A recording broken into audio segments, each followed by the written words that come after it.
Bon, j'ai l'habitude de faire des titres putaclic. Là, c'est pas du tout un titre putaclic. Ce qui a marqué dans le titre, ça s'est réellement passé. C'est pour ça qu'il va y avoir beaucoup de pubs dans cette vidéo. Je vous invite, si vous voulez me soutenir, à regarder toutes les publicités et à ne pas chercher à aller à tout prix à la fin de la vidéo. Ça sera le meilleur soutien que vous pourrez m'apporter et peut-être que ça pourra me payer 5 litres d'huile. Parce que là, il va falloir des sous. Il va falloir beaucoup de sous. Bon visionnage.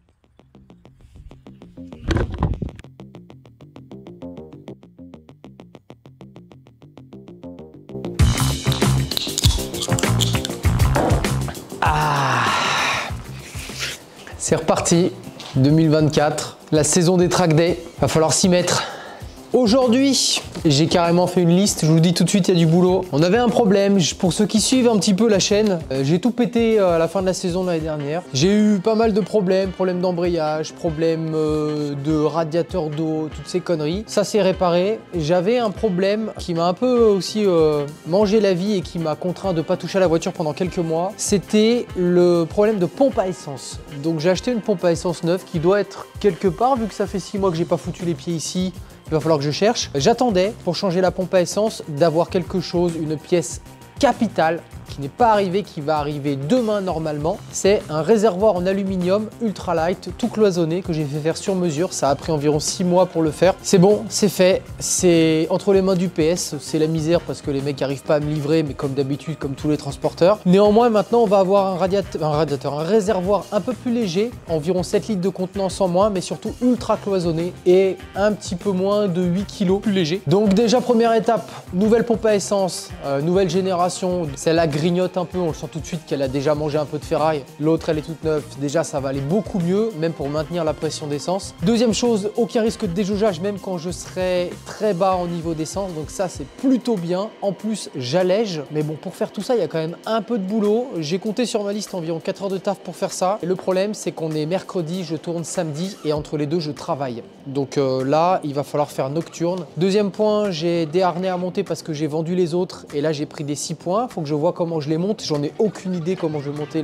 la partie 6e point entre les jambes. Il faut que je remonte mon dashboard AM, il faut que je nettoie la voiture, il faut que je contrôle les niveaux, il faut que je roule un petit peu pour valider que ça roule parce qu'elle n'a pas démarré depuis 6 mois. Il faut que je prépare mon outillage, il faut que j'arrête de parler, il faut que je m'y mette.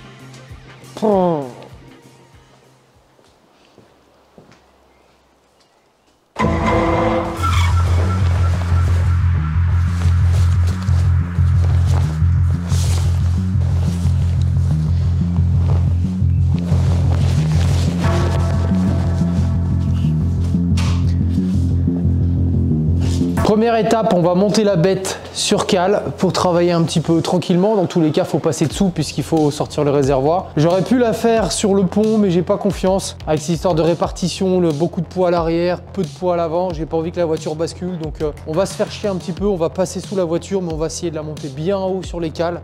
Et puis voilà, ça ira bien. C'est pas la première fois qu'on le fait. On a l'habitude de travailler dans des conditions déplorables. Il n'y a pas de raison que ça change.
Bon, alors première étape, il va falloir enlever ces câbles, les câbles de boîte, pour pouvoir démonter la tôle au-dessus là qu'on voit.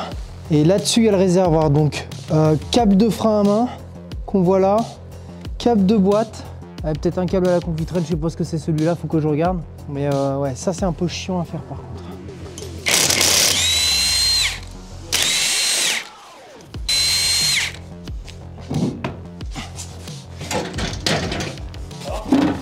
Ouais, bah de toute façon, c'est la saison, hein. Alors là, faut enlever les 2 durites qui amènent l'essence dans le réservoir. Pour ça, j'ai viré le garde-boue arrière. Donc là, ça va, l'accès est plutôt quand même pas dégueu.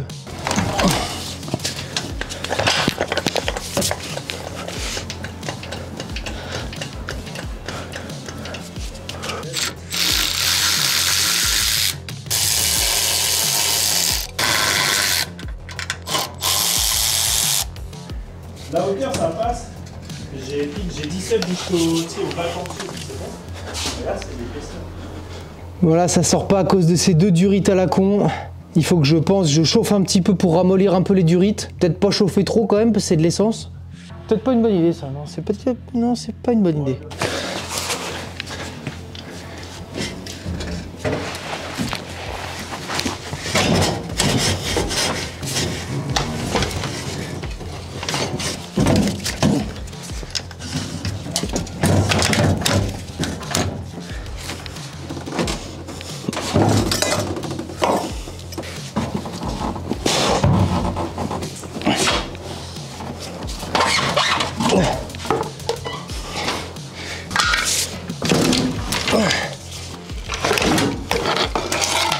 Qu'est-ce qu'il y a? Tu peux. Ah. Juste je te taguerai quoi.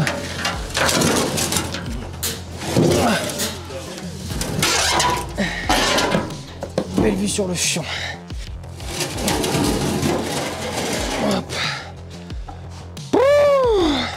Et voilà ce que c'est un réservoir de Lotus Elise, un gros cube en tôle. Bon, je suis vraiment débile, c'est-à-dire que j'ai fait le plein avant de le démonter, c'est quand même stupide. Donc il faut que je trouve une méthode pour transvaser l'essence. Dans la bataille, j'ai pété mon bouchon d'essence, ça me fait vraiment chier. Mais j'ai rien pété sur la carrosserie, donc ça va. Voilà, bon bah on va tout préparer pour monter le prochain, mais ça s'est plutôt pas mal fait.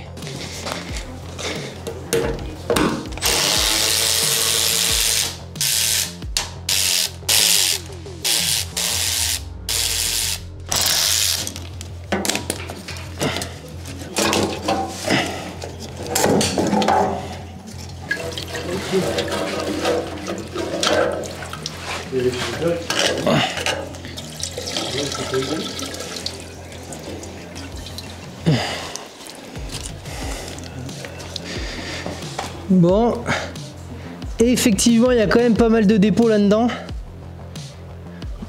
La pompe, bon bah c'est difficile de voir comme ça, de constater. Bon, on voit que le filtre il est dégueulasse noir. Enfin, que ça a quand même aspiré pas mal de merde. Mais ça va. Là, avec la deuxième pompe à essence, donc la pompe neuve, déjà elle n'a pas la même gueule.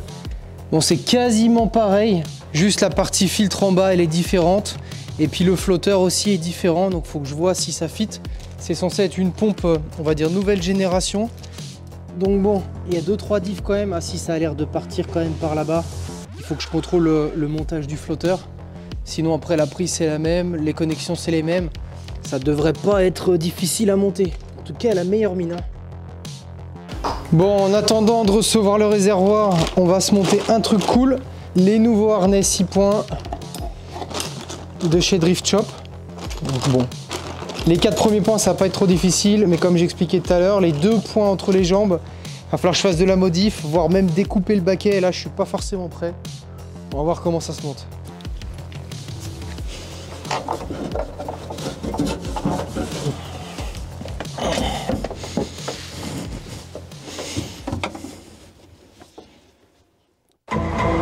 Ça y est, j'ai reçu mon réservoir tout en alu, donc c'est ultra léger. Donc c'est la même forme, hein, c'est exactement la même chose, il n'y a rien qui change. À la différence, c'est que tout est en alu. À l'intérieur, tout est cloisonné. Ça aidera à ce que l'essence se balade pas et reste compartimenté au niveau de la pompe à essence. Donc voilà, ce qu'on va faire, c'est qu'on va le peser tout de suite. Et après, une fois que l'autre sera vide, on le pèsera aussi et puis on verra la diff de poids. Et j'espère qu'il sera significatif au vu du prix du réservoir. Ça sera intéressant d'avoir un bon gain quand même. Pour peser, je vais utiliser ma fidèle balance à poisson. Bon, c'est vraiment super léger hein, pour le coup. Là, il n'y a vraiment aucun effort à tenir ça à une main. 5,23 kg. 5,23 kg. Hop. Donc on va garder ça en tête et on va voir la suite. Alors, prochaine étape, monter la pompe à essence. On va faire une petite modif. On va faire une modif.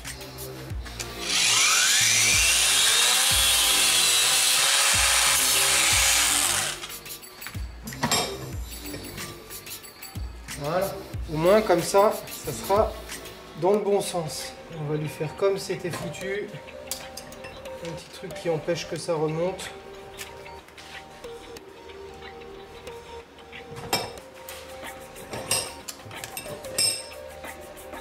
Voilà, pas mal ça.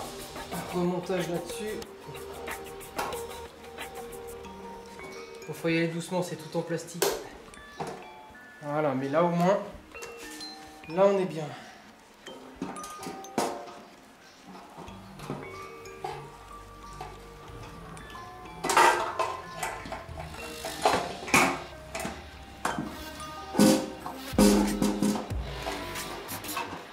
On va contrôler un truc, c'est que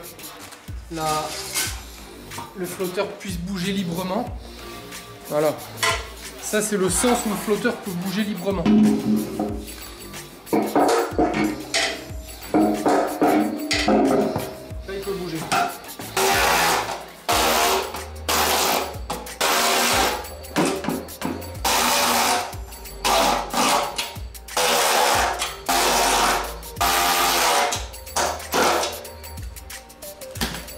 Hop, on va transvaser l'essence d'ici à ici.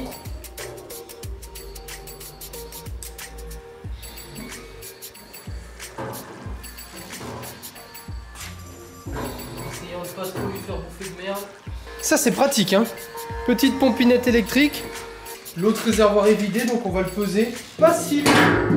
Il est pas si lourd. Il est plus lourd clairement mais il est pas si lourd. 10,20 kg.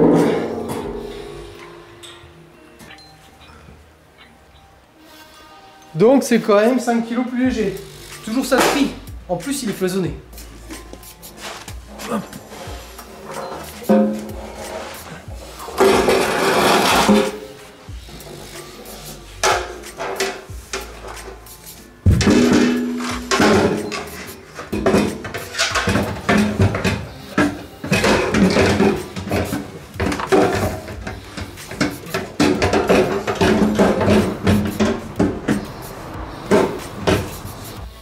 On voit qu'il est vachement incliné et là il revient quasiment à fleur. Donc tout ça c'est pour avoir de la pente pour que l'essence descende. Alors maintenant on passe au-dessus, on va brancher les câbles et les tuyaux pour alimenter toute la partie pompe.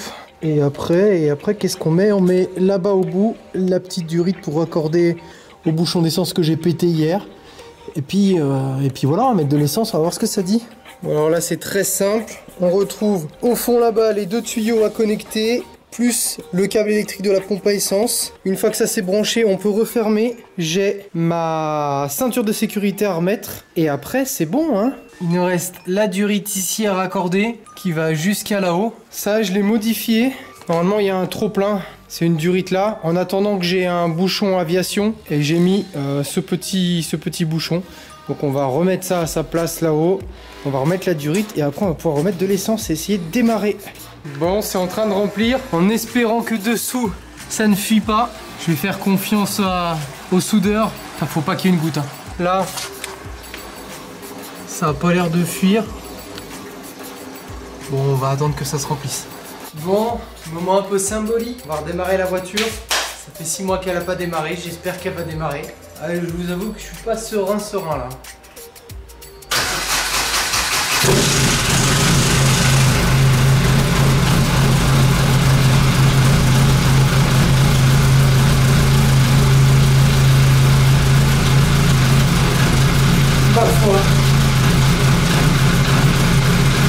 Bon, ça reste à fiacre, hein, mais on a l'habitude, hein, gros arbre à cam, gros taux de compression.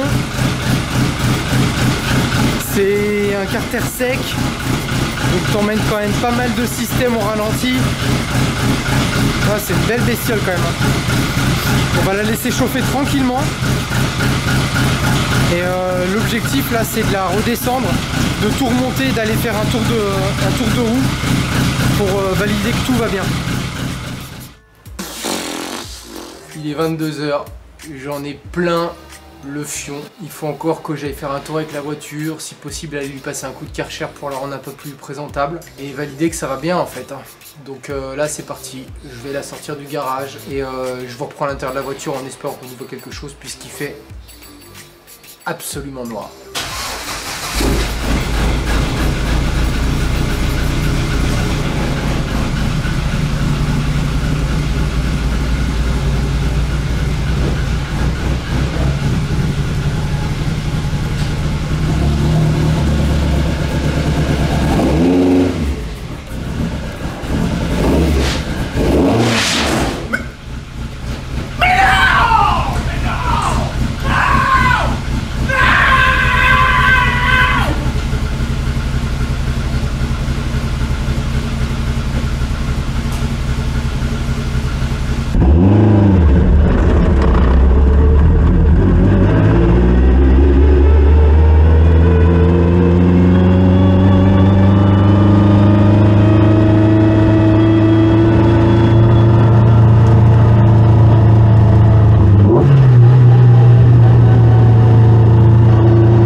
Elle roule bien, ça fait un peu bizarre, j'ai plus l'habitude mais ça m'a l'air de bien rouler.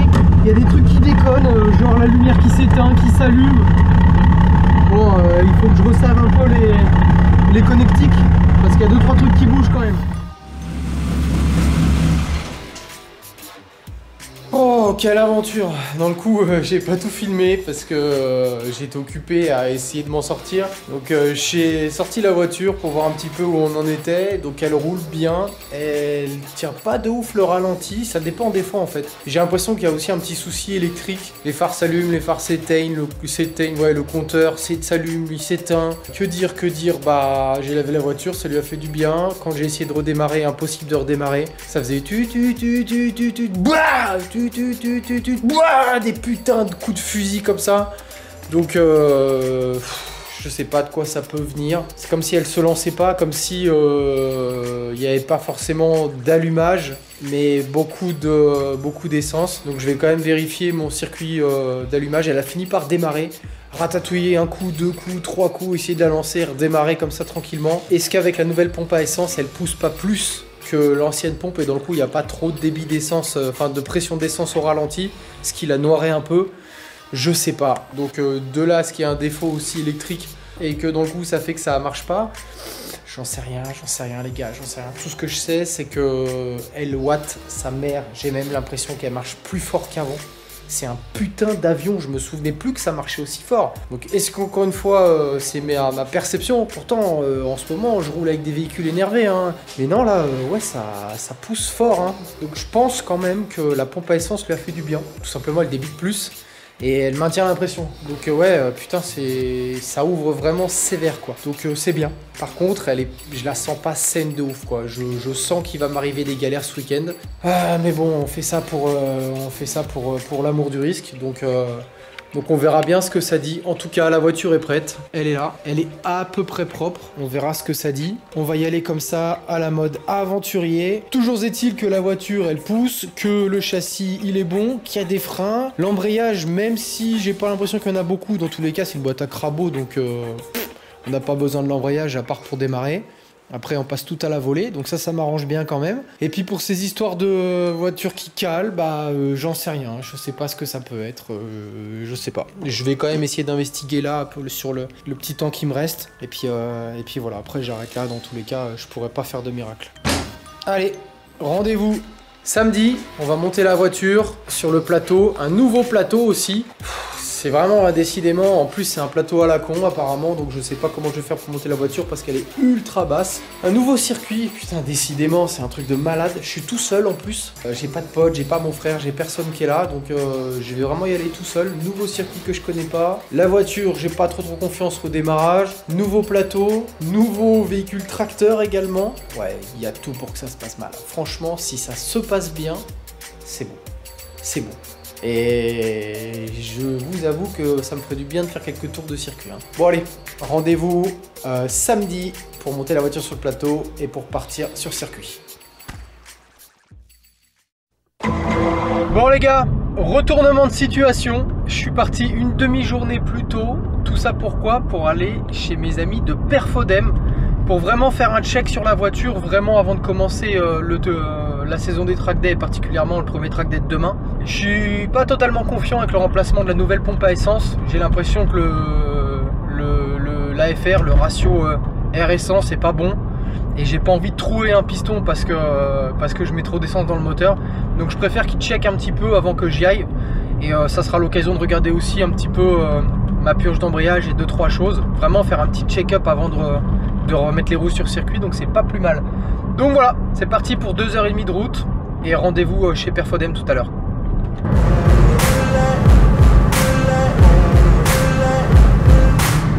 Et voilà, on arrive.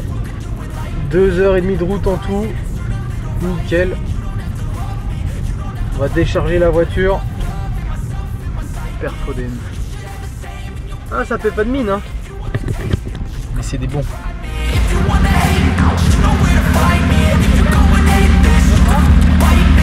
Cruising in my lane fast, call it high speed. I've been working hard, yeah, I've been working nightly. If you think you'll win, ha, not likely. I be taking shots, yeah, cold-blooded, icy. Watching numbers grow is what I call sightseeing. In the front row, run it up when they hype me. The following grows, they know how to ignite me. Call me CEO, I've been running shit right, see.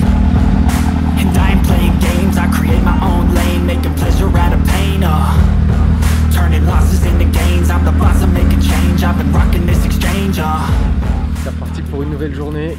Alors pour faire un petit peu le débrief parce que finalement j'ai pas eu trop le temps de filmer ce que je faisais. Hier je suis allé chez Perfodem pour recontrôler que tout allait bien sur la voiture. Bien m'en a pris parce qu'il y avait pas mal de choses à revoir. La rampe de papillon qui est en 2x2 et c'est pas une rampe de 4, elle était dévissée au milieu.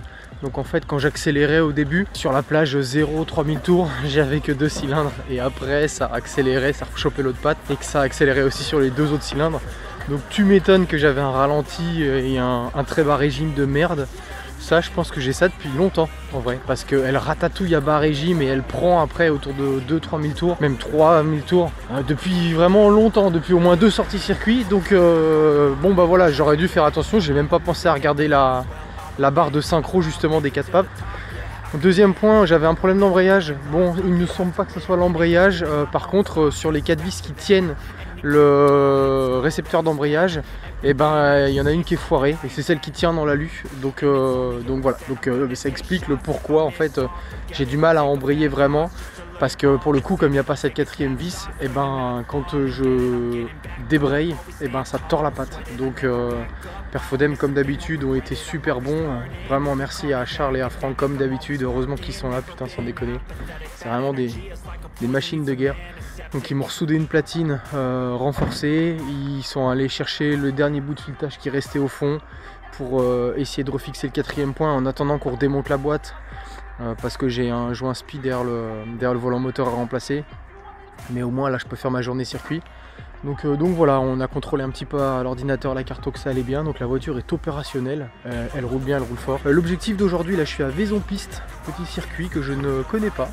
Très sympa parce que pour le coup, les paddocks sont vraiment sur la piste. Donc tu peux voir les gens tourner. On va essayer de pas marbrer la voiture parce que ça a l'air quand même vachement gras. C'est bien, c'est qu'ils vont tourner au moins 40 minutes les motards avant.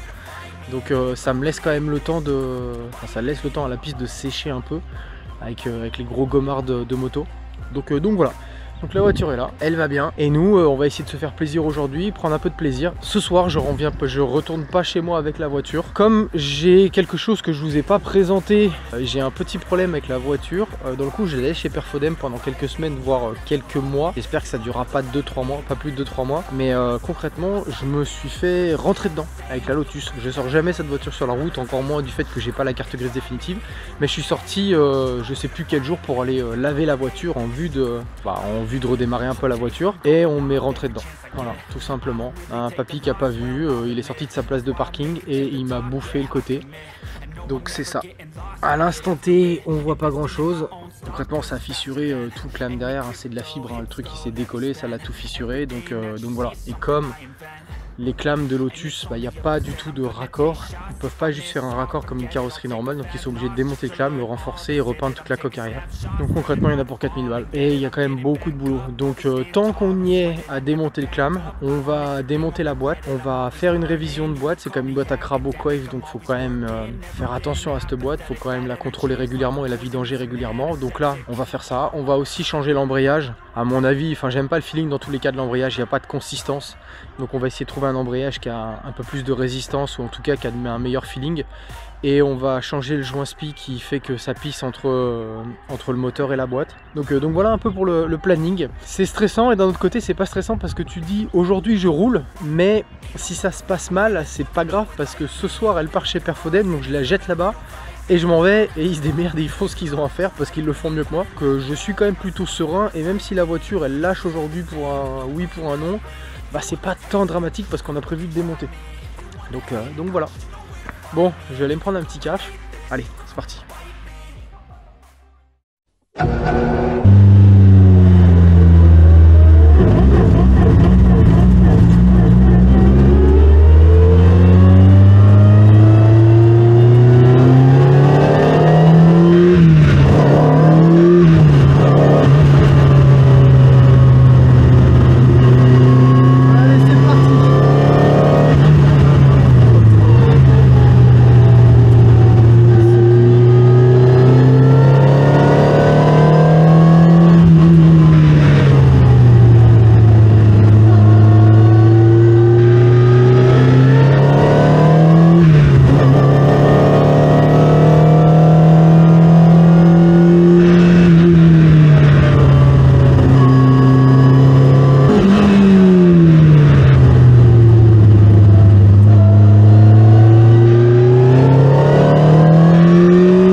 cassé. C'est pété.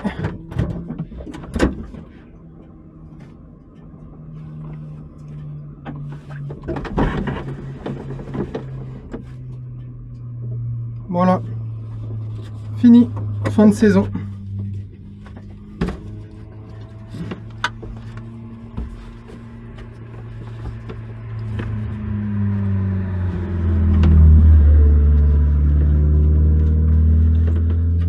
Je suis dégoûté. Et voilà, fin de saison, moteur mort. Il y a une bielle qui a traversé directement le bas moteur, donc je sais pas pourquoi. La voiture marchait super bien. J'ai rien fait de spécial, j'étais même pas en train de passer un rapport ni quoi que ce soit. Je sais pas. Voilà. Bon, ça me fout les boules quand même parce que ça reste que de l'argent, mais c'est juste que là, ça fout en l'air la saison quoi. On n'arrivera jamais à refaire un moteur d'ici là quoi. Donc voilà, c'est comme ça. D'un autre côté, vaut mieux que ça arrive maintenant sur une phase de redémarrage entre guillemets. Comme ça, ça permet de revenir plus fort et ça évite de lâcher, d'avoir lâché 400 balles sur un gros circuit. Là au moins c'était un petit circuit et puis voilà. Et puis si ça avait dû péter, et ben ça aurait pété quoi. Et si ça doit péter, ça va péter. Donc voilà, maintenant il faut essayer de trouver la cause pour pas que ça se reproduise. Mais j'ai les boules, j'ai les boules. En fait, je réalise même pas. Le moteur, il est explosé en deux, quoi. Je l'ai ouvert, le moteur. Il y a des titres de vidéos putaclic. Genre, je me suis fait virer du circuit. On m'est rentré dedans. Le titre de cette vidéo, c'était « J'ai eu un accident avec ma Lotus ». À cause de ça, là. Le titre, ça devait pas être « J'ai traversé les bielles de mon moteur ». Enfin, j'ai transpercé mon moteur. Là, le moteur, il est ouvert en deux. Tout est mort là-dedans. Tout est plein d'huile. Il y a un trou dans le bas moteur. Il fait la taille de mon poing. J'étais en pleine charge en fond de 3. Pas forcément en fond de 3. J'approchais la fond de 3. Ça marchait très fort. Hein. Putain, elle avait le démon. Je commençais à faire des bons chronos. J'étais bien à l'aise. Et ça a fait un putain de bruit. Une fumée de ouf. Et voilà, tout est mort. Allez, je vous montre. Hein. Je sais pas si on voit bien, mais c'est tout là. Donc vraiment, ce cylindre-là qui a explosé. Est-ce que c'est moi qui avais raison, la pompe à essence donne trop, ou la pompe à essence régule pas comme d'habitude, ou un truc comme ça, ou est-ce que c'était voué dans tous les cas à casser? Bon bah ça a cassé, je sais pas. Toujours est-il que bah là on va déposer la voiture chez Perfodem et elle va revenir plus forte. Faut réfléchir à quel moteur on met dedans parce que le 2,3 litres Duratec il est super rare, donc peut-être qu'on passera sur un 2,5 litres. Il faut que j'aille voir Perfodem, il faut que je leur pose la question. Il faut qu'on trouve une solution pour que ça roule rapidement, pas que ça prenne un an quoi. Là je m'attendais pas à ça, hein. Je m'attendais pas à ça. Dommage parce que ça roulait fort quand même. Bon bah allez, rendez-vous chez Perfodem. Je peux avoir l'air détaché du truc là, hein. C'est parce que je réalise pas en fait, c'est pour ça. Je réalise pas. C'est pas tant le coût financier, ça va coûter une couille, mais bon ça voilà, c'est vexant en fait, je suis vexé. Je suis vexé que ça se passe comme ça, ouais je suis vexé. Mais par contre là je sais que j'ai rien fait de mal, j'ai pas passé de rapport, enfin j'étais en 3, tranquille quoi. Je vais re-regarder les vidéos, mais pour moi j'ai rien fait de mal quoi.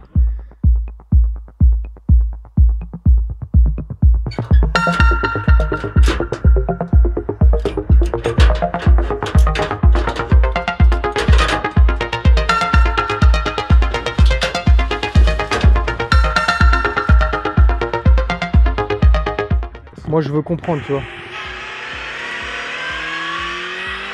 Par contre elle avait le démon. Hein.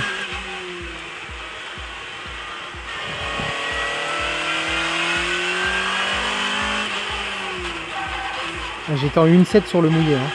Donc ça commence à causer. Hein.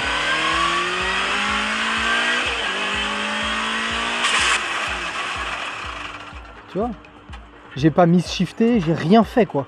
Ouais, mais je suis pas en courbe. Et voilà. Et regarde le trou qu'il y a. Puis j'en ai foutu 8 litres sur la piste. Attention les dégâts. Regarde. 4ème là-bas. Ouais, t'as un segment qui est sorti. Tu vois, c'est un racleur d'huile que tu vois là. Ah ouais. Oh putain, ouais. Ouais. Là, tout est en bon état. Hein. Tout est en bon état. Juste, bah, il y a un trou quoi. Donc, de toute façon, là, il faudra démonter pour voir ce qui se passe dedans. Moi, Après, la pompe à huile là-dessus, elle est où ouais, c'est une petite pompe à côté. Bah, c'est que c'est un carter sec le Cosworth là. Donc, dans le coup, bah, tu sais, c'est tout dessous quoi. C'est tout dessous, mais c'est censé être fiable ce truc là. En plus, aucune Aucun. d'indice, Ouais, pas d'indice, pas de bruit, rien, tu vois. Non, mais c'est peut-être rupture franche de bielle. Tu vois, c'est peut-être pas ton Ouais. film d'huile. Tu vois, si la bielle casse au milieu, par exemple. Ouais. Donc, c'est pas un problème d'alimentation en huile. Ouais. C'est un problème de bielle fatiguée, de surchauffe, de fatigue, de. Moi, ce que je veux savoir, c'est la suite, qu'est-ce qu'on fait? Est-ce qu'on repart sur un Duratec? Le 2 litres 3, je vois pas où on va retrouver un. Le 2 litres, c'est trop faible. Le 2 litres 5 semble trouvable, mais c'est pareil. Alors là, faut trouver. Je pense que c'est dur à trouver, un Duratec, toi. 2 litres 3, ouais. 2 litres 3, sincèrement. Mais 2 litres 5, peut-être que c'est pas plus mal. La question est, si on repart avec un 2 litres 5, il faut s'assurer que toute la partie huile, ça soit pas elle qui soit en défaut. Donc voilà, donc faut pas que ça soit mort non plus. De toute façon, faut investiguer. Et mort pour mort, est-ce que je foutrais pas un K20 quoi? La vérité. Le problème de bielle, pareil. Oui, je sais, mais ça. Non, t'as pas de problème quand tu l'entretiens. Ce moteur-là, c'est particulier. Il avait roulé, puis changé de main, puis roulé. Ouais, puis je changé de main, sais. puis roulé, et pas Oui, d'entretien je sais. Mais bon, on a fait un entretien là quand même avant de le redémarrer. Moi j'en prends soin, tu vois, je tape pas dedans comme un débile. On a limité les hauts régimes, en plus on en a reparlé hier avec le boss, tu vois, on a tout fait bien quoi. Après, entretien, faire la vidange et changer 2-3 joints, ça te. Ouais, toi, carrément, ça t'empêche pas de casser une bielle. Tu vois ce que je veux dire? C'est que t'as beau faire tout comme il faut, et à un moment, si les internes ils sont fatigués, tu peux rien y faire. Même avec de l'huile neuve, même avec une jolie courroie, une distrib bien calée, tout ce que tu veux. Et tu casses pas une bielle avec un souci de carreau.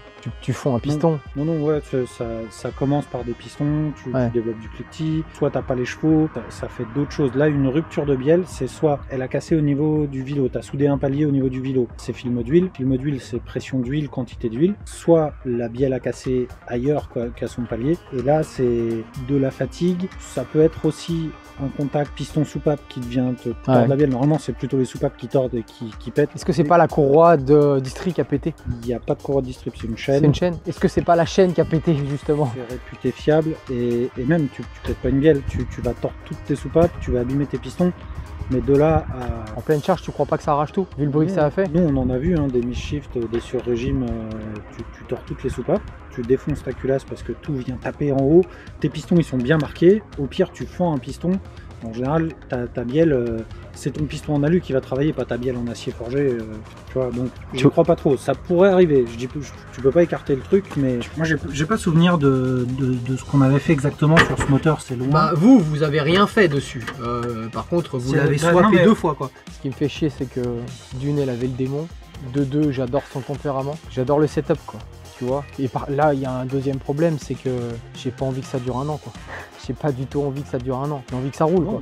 Ouais. Bon, on va, vous allez, parce que c'est pas moi, mais ouvrir, regarder un peu pourquoi, et on voit ce qui est sauvable. Si le carter sec il est pas en cause et qu'il a pas bouffé des morceaux, ça m'arrange. Parce que c'est quand même la pièce qui vaut le plus cher dans ce moteur. Si la culasse est en bon état, ça m'arrange aussi. Si c'est que le bas moteur, ça reste un Duratec. Pourquoi pas passer un 2 litres 5 parce que c'est plus facilement trouvable et on sort plus de puissance et ils sont plus résistants. Le 2 litres 3, ça a toujours été un moteur bâtard de toute façon. Mais voilà, je savais pas qu'il a un souci de bielle. Par contre, ouais, voilà, faut absolument trouver et on verra peut-être avec Charles pour peut-être virer l'Emerald plutôt, et peut-être mettre une carto avec des sécurités quoi. Tu sais, au moins avoir des capteurs d'huile, des choses comme ça, et des manos, tu vois, une merde quoi. Parce que c'est vrai que là, je roule à l'aveugle. Mais en même temps, tu vois, j'ai un Laminova, c'est pareil. Le Laminova, moi j'étais à 80 degrés, j'étais bien quoi. Ne pas oublier qu'à Maduclos, j'ai explosé mon radiateur en plein été. Est-ce que ça n'a pas fait une amorce de serrage, une surchauffe à un moment? Je pense pas, tu vois, j'ai même pas roulé. Mais on sait jamais, tu vois, que ça aurait affaibli quelque chose, mais ça aurait niqué un piston, ça aurait pas niqué une bielle. Regarde cette trace d'huile là. Celle-là, elle est pas normale. C'est pas le bon côté. Hein. Le moteur, il est là-bas. Hein. Là où ça a pété, et là il y a une grosse trace d'huile, donc est-ce que ça a ruisselé Ça déborde du fond, Bon, j'espère, parce que là c'est le bas de la bâche à huile. Oh regarde, ça c'est une bielle. Ça c'est un pied de bielle. Ça c'est le chapeau qui a explosé quoi. Il aurait fallu regarder, ouais c'est le pied de bielle, c'est là où c'est le piston. C'est plein de gens qui appellent le pied ce qui est dans le vélo, en fait, le pied c'est un... Par contre c'est une bielle forgée ça, c'est pas une bielle d'origine. Hein. Ouais ça ressemble à du ZRP, un truc comme ça. Moi je pense qu'il y a un truc qui a cassé quelque part, soit, soit une bielle qui a fatigué et qui a fini par lâcher, soit il y a eu un souci d'alimentation à un moment pour X raisons. Tu vas voir ta lampe là? C'est ça là-bas. Il y a une espèce de bout de raccord de je sais pas quoi. Où ça tu dis? Là. Tu vois là derrière ta boîte? Ouais. Ah oui. Ah oui, ça c'est un morceau de bâche à huile. C'est le dessous de la bâche à huile. Ou non? Oui, bah là, ça a clairement l'air d'être le cas, quoi. Après, non, mais c'est peut-être une sortie d'eau ou un truc qui a été arraché au passage. Hein. Ouais. Bon, c'est quand même au bon endroit et tout, mais bon. Ça te dit qu'on la fout juste devant et juste je mets un coup de cric juste pour regarder. Tu sais que c'est que ça soit de ma faute ou pas, tu vois. De toute façon. On est toujours bien branché. Ah, c'est une belle petite pièce avec un petit joint, tout propre. Tu la vois? Ça, c'est une pièce du Cosworth. Hein. Ça, c'est Carter. Et ça, c'est pas du tout une bonne nouvelle parce que c'est la pièce qui coûte le plus cher. À lui forger comme ça, cette couleur-là, je l'ai nettoyé il y a pas longtemps, donc je sais très bien que c'est du Cosworth. Donc je pense que c'est plutôt la bielle qui a cassé ça que l'inverse. Mais après, encore une fois, on en saura sans doute plus en démontant. Après, il y a des fois où tu sais pas trop. Hein. Une fois que tout est massacré, là, dans le terrain, on va savoir qui de l'œuf ou de la poule. Par contre, le Carter cloisonné, ça me fait chier. Enfin, le Cosworth, là... Tout ce que je sais, c'est que 2 litres, 2 litres 3, 2 litres 5... Non, 2 litres 3, 2 litres 5, c'est les mêmes moteurs. En tout cas, si tu peux réutiliser la même culasse et tout. Donc déjà, si la culasse n'est pas mangée, vu qu'elle est préparée, c'est pas mal. Et puis, auquel cas, voilà, la boîte, je pense qu'elle a rien. Je pense que le piston a au moins tapé une ou deux fois en haut, c'est inévitable. Ah, bah, bon. Ah, bah, ça veut pas dire que tout est mort, mais... Bon bah voilà. Partie remise. Bon, c'est une partie qui coûte cher quand même, hein, parce que là, partie remise, c'est une partie qui fait chier, quoi. Et j'ai quand même très peur des coups, en fait. J'ai peur des coups. Et j'ai pas envie que ça coûte le prix d'un swap, c'est ça le truc. Si ça coûte le prix d'un swap, eh ben, je vais vous laisser travailler. Moi, je vais rentrer chez moi en pleurant dans mon véhicule tracteur, en repensant à ma vie. Et puis voilà, et puis on se tient au courant, j'espère rapidement. C'est bien, tu vois. Le titre de la vidéo, non mais je le disais tout à l'heure, le titre de la vidéo, ça devait être « J'ai eu un accident avec ma Lotus », en rapport au fameux pet qu'il y a ici. Gros accident. Le titre de la vidéo maintenant, c'est « Une bielle a traversé mon moteur ». Là, on pourra pas me dire putaclic et toutes ces conneries, hein. Tu vois ce que je veux dire, là au bout d'un moment. La salade de bielle. Oh la vache, fais chier, putain, elle marche tellement bien, elle marche tellement fort, c'est tellement un bonheur. Là, ce matin, ça mouille, c'était un peu mouillé, je faisais des putains de dérives, elle est trop bien cette caisse. Tu vois, c'est vraiment ce qui fout les boules, c'est que là, pour le coup, tout le monde me regardait, j'étais tout seul sur la piste. Les gens viennent tous me dire « Ah oh, putain, ça marche, c'est un truc de malade comme ça marche, tu vois ». Et à la finalité, tu casses. Et tu vois, les gens ils disent « Ah bah ouais, c'était pas normal que ça marche aussi fort, tu vois ». Oh, ça fera plaisir à mes détracteurs. Ceux qui sont toujours en train de me critiquer, comme ça, voilà, au moins elle est cassée, ils sont contents, ça leur donnera des sujets de discussion, et puis voilà, mais bon voilà, faut aussi assumer quand ça se passe mal. Quand ça se passe bien, c'est facile de montrer quand tout se passe bien, quand ça se passe mal, généralement il n'y a plus personne. Bon, moi les gars, je vous dis à la prochaine, n'hésitez pas à commenter cette vidéo, à la liker, ça fera du référencement, ça fera des vues, et ça me permettra de payer l'huile de mon nouveau moteur. Donc s'il vous plaît, aidez-moi. Les gars, à la prochaine, ciao.